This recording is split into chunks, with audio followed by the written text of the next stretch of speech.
कहाँ है? जमुई के लोगों को अगर जरूरत पड़ेगी देखे भी ना है, विदेश जाना पड़ेगा। तो कहाँ जाइएगा? कहाँ जाओगे बताओ दे जरा। तो दे बढ़ी। तो ये जो संकल्प पत्र आया है, ये वो विश्वास है जिसको आने वाले 5 सालों में पूरा किया जाए। इंडी गठबंधन के नेता कह रहे हैं कि चुनावी जुमला है। भाई ये लोग जुमलेबाजी अपनी बताए ना। नेक्स्ट 9 न्यूज़ में आपका स्वागत है। मैं हूं आपके साथ अबरारुल हक रहमानी। दर्शकों, बिहार की राजनीति में चिराग पासवान की राजनीतिक परीक्षा है इस समय। चूँकि एनडीए में जाकर उन्होंने कहीं ना कहीं अपने आप को सुरक्षित रखने का एक जिम्मा जो है वो उठाया ज़रूर है, लेकिन उसके बावजूद भी उनकी पार्टी का अपना वोट बैंक क्या है। चूँकि चिराग पासवान अपने पिता जो है रामविलास पासवान की राजनीति से बिल्कुल अलग थलग राजनीति कर रहे हैं, और जाहिर सी बात है कि इस वजह से ही अब ये कहा जा रहा है कि जो उनका कोर वोट बैंक था उसमें भी अब भाजपा या फिर अन्य दलों ने, जो अन्य विपक्षी दल हैं, उन्होंने भी सेंधमारी कर दी है। अब चिराग पासवान को क्या अपने पिता की वजह से उन सीटों पर फ़ायदा पहुंचेगा जहां पर उन्होंने प्रत्याशियों को उतारा है, या फिर आप कहें कि पशुपति पारस वो कहीं ना कहीं बाजी मारते हुए नजर आएंगे।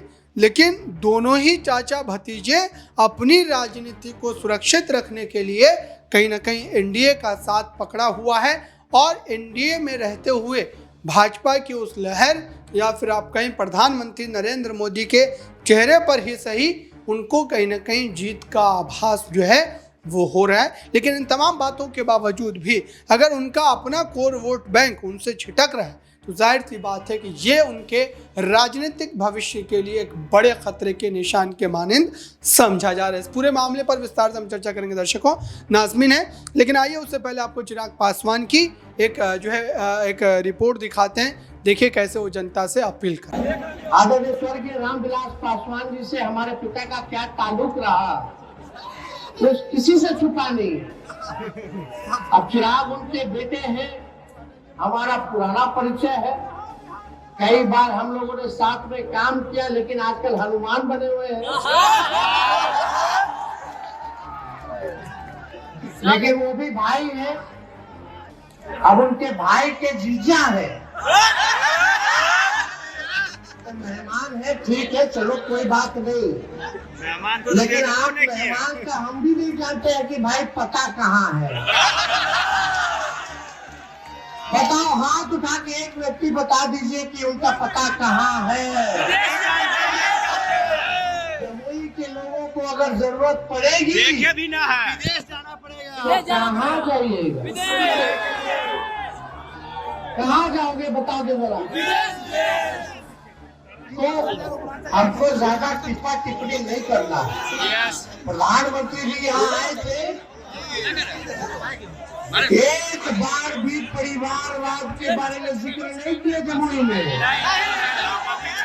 भाइयों बहनों, प्रधानमंत्री जी आखिरी बार कब आए थे जमुई?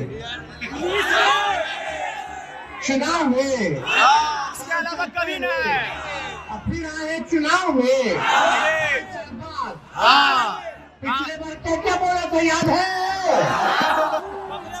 भाइयों बहनों, 19 में क्या क्या बोले थे कि हम आएंगे तो गरीबी को मिटा देंगे। हाथ रख के दिल पर आप खुद के बताइए कि गरीबी मिटा है कि नहीं?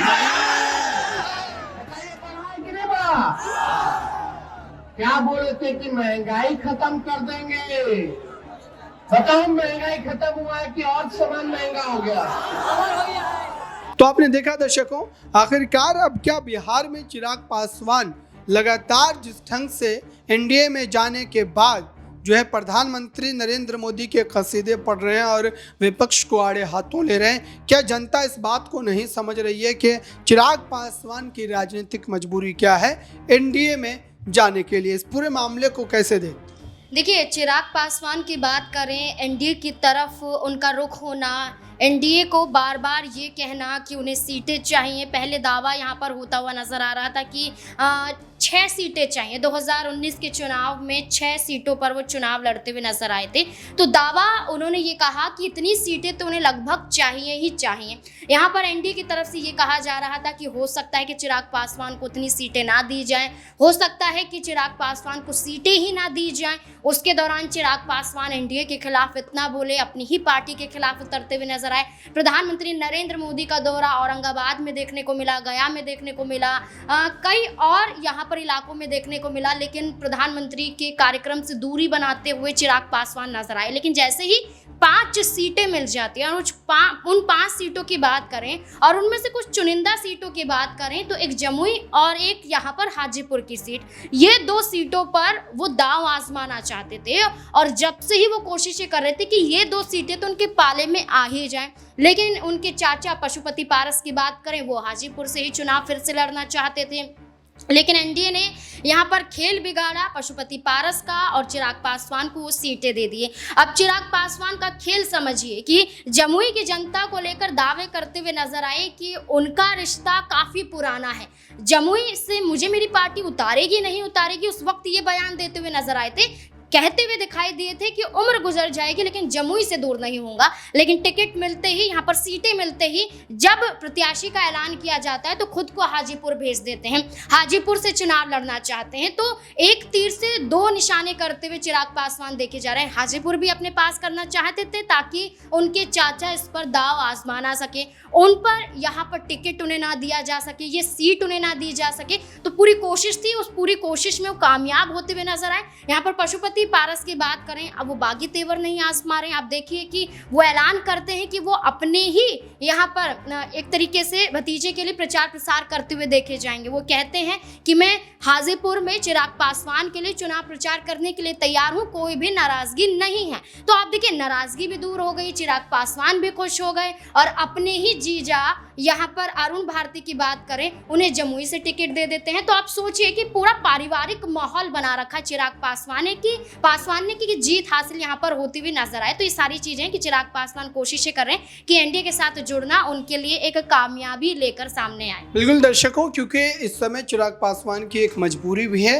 अब ऐसे में आपको जो एक रिपोर्ट दिखाते हैं बिहार की राजनीति को, ये रिपोर्ट आपको और ज़्यादा बेहतर ढंग से समझने में बड़ी मदद करेगी। थी कि वो राम मंदिर का निर्माण कर सके, क्या किसी और सरकार में ये इच्छा शक्ति थी कि वो नारी शक्ति अधिनियम को वो लागू कर सके?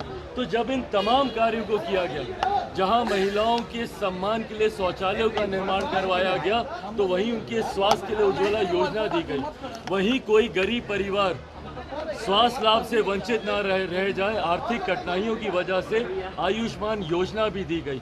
तो इन तमाम विषयों ने जहां जनता का विश्वास प्रधानमंत्री जी के प्रति बढ़ाया, वहीं मोदी की गारंटी पर लोगों की उम्मीदें बढ़ी हैं। तो ये जो संकल्प पत्र आया है, ये वो विश्वास है जिसको आने वाले 5 सालों में पूरा किया जाए। इंडी गठबंधन के नेता कह रहे हैं कि चुनावी जुमला है। भाई ये लोग जुमलेबाजी अपनी बताए ना, यहाँ पे लोकसभा का चुनाव हो रहा है तो ये लोग मैनिफेस्टो निकाल रहे हैं विधानसभा के चुनाव का। इनमें से कौन बनने जा रहा है भैया प्रधानमंत्री? क्या इनकी पार्टी राष्ट्रीय स्तर की पार्टी है? कितने विधायक हैं इन लोग के देश भर में, या कितने सांसद हैं इन लोग के देश भर में? तो जिस तरीके से ये लोग भारत के संघीय ढांचे पर ही विश्वास नहीं रखते, हर पार्टी अपना अलग मैनिफेस्टो लेकर आ रही है, कोई साझा न्यूनतम कार्यक्रम का इन लोगों ने जिक्र नहीं किया। कांग्रेस अलग लेकर आ रही है तो राजद अलग लेकर आ रही है, और 1 करोड़ की बात कर रहे हैं। कैसे जनरेट करेंगे ये लोग रोजगार, कैसे रेवेन्यू जनरेट करेंगे, कैसे जॉब अपॉर्चुनिटीज क्रिएट करेंगे, इसका जिक्र भी कहीं पे नहीं किया गया। तो भाई बोलने में क्या जाता, आप 1 करोड़ क्या, आप 140 करोड़ की आबादी में 150 करोड़ लोगों को नौकरी दे दीजिए, बोलने में क्या जाता। तो आपने देखा दर्शकों, आखिरकार बिहार में क्या इस बार एनडीए का जादू चलेगा या फिर इंडिया गठबंधन कोई बड़ा कमाल पर कर पाएगा? इस पर हमारी नजरें बनी हुई है। आपकी क्या राय है कमेंट बॉक्स में जरूर बताएं और जुड़े रहें नेक्स्ट 9 न्यूज़ के साथ।